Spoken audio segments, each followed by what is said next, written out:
المباريات غنلقاو بانه فريق الوداد الرياضي بالامكان ديالو يعني يكون قوي بخصوص من الناحيه التكتيكيه.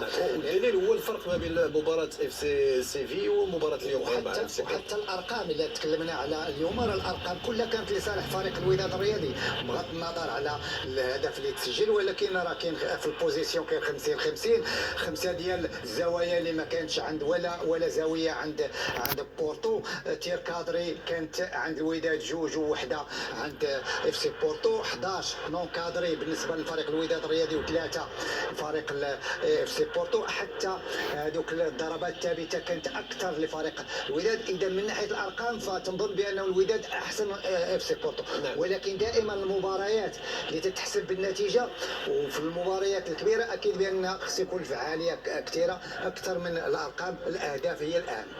انا ارجع معك بوجمعه، نقطه كذلك مهمه جدا تحدث عليها المدرب محمد امين بن هاشم، التركيز هو اللي خلى لاعبي فريق الوداد الرياضي بعد تسجيل هذا الهدف او قبل تسجيل الهدف بالضبط كانت مرحله سهو او عدم تركيز في التكتيك الممنهج. هو الى استخلصنا التصريح ديال امين بن هاشم كانت هناك عده نقاط وتطرق ليها وزاد. من النقط اللي مهمه هو الطمأنه ديال جمهور فريق الوداد. طمأنوا على اساس انه كاينين انتدابات اللي غتجي. علاش؟ قال بان هاد اللاعبين اللي غيجيو كينتظر توضيح مع الفلسفه ديالو وعندهم جاهزيه. دونك باقي لاعبين في الدوريات ديالهم وباقيين اون كومبيتيسيون. دونك ما هاد المشاكل ما غاديش يلقاها. النقطه الثانيه واللي مهم انه الفلسفه ديالو انا بالنسبه لي دار جوج ديال البلوك كما قال السي عبد الواحد. البلوك الاول في بريمير ميطا في الشوط الاول كان بلوك ميديوم كما قلت لك. الدراري عرفوا كيفاش يوقفوا واستخلصوا الكره مع الفاس وداروا محاولات اللي كانت حقيقيه للجيل كانت في الشوط الاول بهذه الفلسفه اللي دار سالم.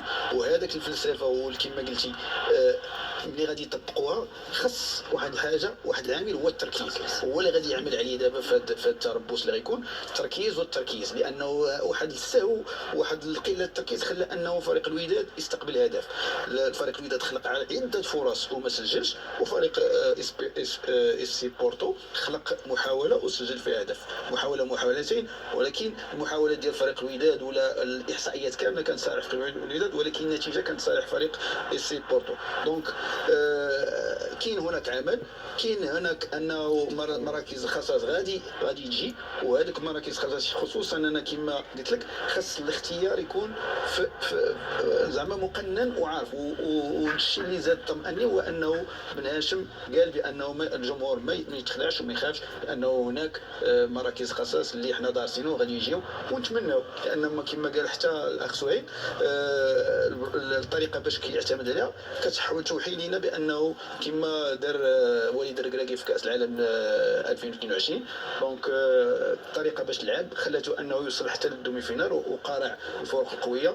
دونك نتمنوا صادقين انه هاد المراكز الخاصه تجي وتلبي الطموحات ديال المدرب باش انه يقوم بالعمل ديالو باحسن ما يرام. دابا حنا كنتابعوا ملخص المباراه ككل. مقارنه بالمباراه الاولى هناك تحسن كبير على مستوى اداء الفريق، حتى انسجام عبد الواحد. لاحظنا ان اللاعبين بينهم حتى اللاعبين اللي استقطبوا من الفريق مؤخرا، لا عزيز كي لا كذلك المرابط لا حمزه النوري، منذ الدخول ديالهم تيبان لكم انهم انصهروا في المجموعه وعطاو ما كان كينتظر منهم المدرب. اكيد لانه المباريات غنلقاو بانه فريق الوداد الرياضي كان ديالو يكون قوي خصوصا من الناحيه التكتيكيه. الدليل هو الفرق بين مباراه سيفي ومباراه اليوم. الارقام اللي تكلمنا عليها كلها كانت لصالح فريق الوداد الرياضي. على الهدف اللي تسجل تسجيل ولكن راه كاين البوزيسيون كاين 50 ديال الزوايا ما كاينش ولا زاويه عند بورتو كادري عند الوداد وحده عند اف سي بورتو 11 كادري بالنسبه للوداد الرياضي ثلاثه فريق اف سي بورتو حتى هذوك الثابته كيتر لفريق الوداد من ناحيه الانفاق تنظن بان الوداد احسن اف سي بورتو ولكن دائما المباريات اللي تتحسب بالنتيجه في المباريات الاخيره اكيد بان النقص عاليه كثير اكثر